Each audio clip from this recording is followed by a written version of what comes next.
Hello दोस्तों, एक बार फिर से आप सभी का स्वागत है एग्जाम रिजल्ट पर। दोस्तों, आज की वीडियो में होगी क्लास 12th ज्योग्राफी की चैप्टर 9 की जितने भी ऑब्जेक्टिव प्रश्न दिया हुआ है सभी ऑब्जेक्टिव प्रश्न आज इस वीडियो में हम लोग पढ़ेंगे। ठीक है, चैनल पर नए हैं तो चैनल को जरूर सब्सक्राइब कर लीजिएगा ताकि आने वाली जो भी वीडियो होगी इसकी जानकारी सबसे पहले आपको मिल जाएगी। तो ज्योग्राफी क्लास 12th की ज्योग्राफी है, चैप्टर 9 है। ठीक है, चैप्टर का नाम है भारत के संदर्भ में नियोजन और सतत पोषणीय विकास। ठीक है, इसमें जितने भी ऑब्जेक्टिव प्रश्न दिया हुआ है इस पाठ में वो सभी ऑब्जेक्टिव प्रश्न इस वीडियो में आपको पढ़ाएंगे। चलिए शुरुआत करते हैं पहला प्रश्न से। आपके सामने प्रश्न दिया हुआ है, नियोजन का तात्पर्य क्या है? तो नियोजन का तात्पर्य होता है आपका कार्यक्रम की रूपरेखा तैयार करना। ऑप्शन 20 का राइट आंसर होगा कार्यक्रम की रूपरेखा तैयार करना।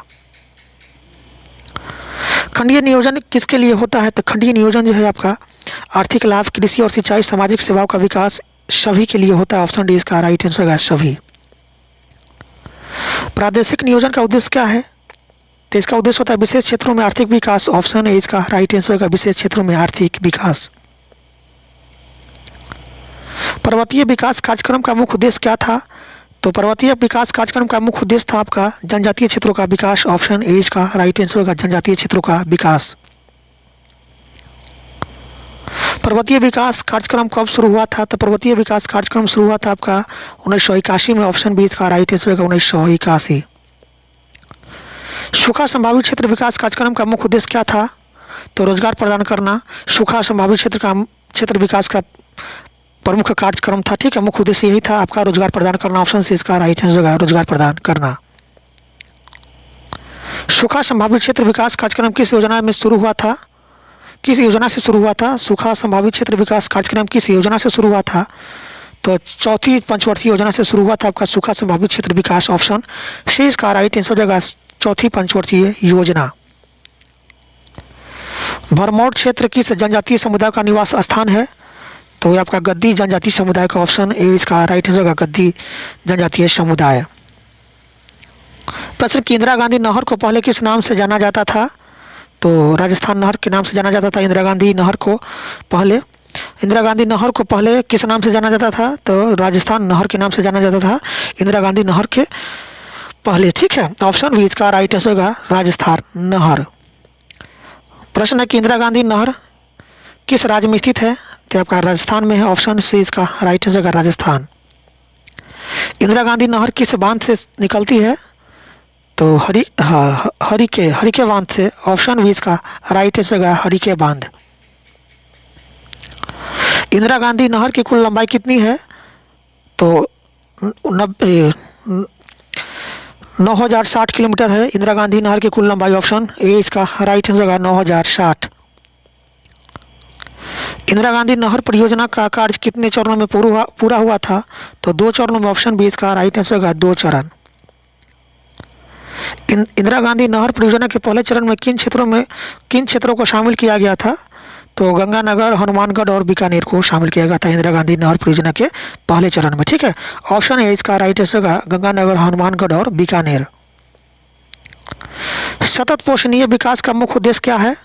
तो प्राकृतिक संसाधनों का संरक्षण। ऑप्शन ए इसका राइट आंसर होगा प्राकृतिक संसाधनों का संरक्षण। जल सघन फसलों को बोने के बजाय किन फसलों की खेती को प्रोत्साहित किया गया है? तो खट्टे फल को। ऑप्शन सी इसका राइट आंसर होगा खट्टे फल। प्रश्न की सतत पोषणीय विकास के लिए वनीकरण का महत्व क्या है? तो पारिस्थितिकी संतुलन बनाए रखने के लिए। ऑप्शन बी इसका राइट आंसर हो जाएगा पारिस्थितिकी संतुलन बनाए रखने के लिए सतत पोषणीय विकास के लिए वनीकरण का महत्व होता है। प्रश्न है कि जल संरक्षण के लिए किस कार्यक्रम को आंध्र प्रदेश में लागू किया गया? तो नीरू मीरू। ऑप्शन सी इसका राइट आंसर होगा नीरू मीरू। प्रश्न है किस राज्य में अलवारी पानी संसद कार्यक्रम चलाया गया था? तो आपका राजस्थान में। ऑप्शन बी इसका राइट आंसर होगा राजस्थान। भारतीय राष्ट्रीय जल नीति कब लागू की गई थी? तो ये हुआ था आपका 2002 में। ऑप्शन बी इसका राइट आंसर होगा 2002।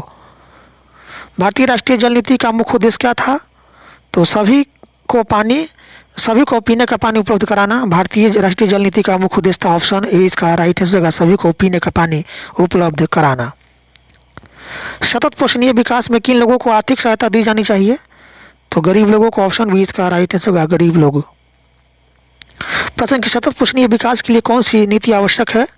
तो जल प्रबंधन। ऑप्शन बी इसका राइट आंसर होगा जल प्रबंधन। इंदिरा गांधी नहर परियोजना के कौन से क्षेत्र में सबसे अधिक हरियाली देखी गई?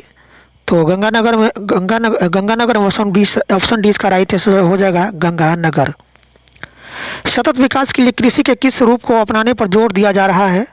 तो जैविक कृषि पर ऑप्शन ए इसका राइट आंसर होगा जैविक कृषि। भारत में सूखा संभावित क्षेत्रों में मुख्य रूप से कौन सा कार्यक्रम शुरू किया गया था? तो सूखा संभावित क्षेत्र विकास कार्यक्रम, ऑप्शन बी इसका राइट आंसर होगा सूखा संभावित क्षेत्र विकास कार्यक्रम।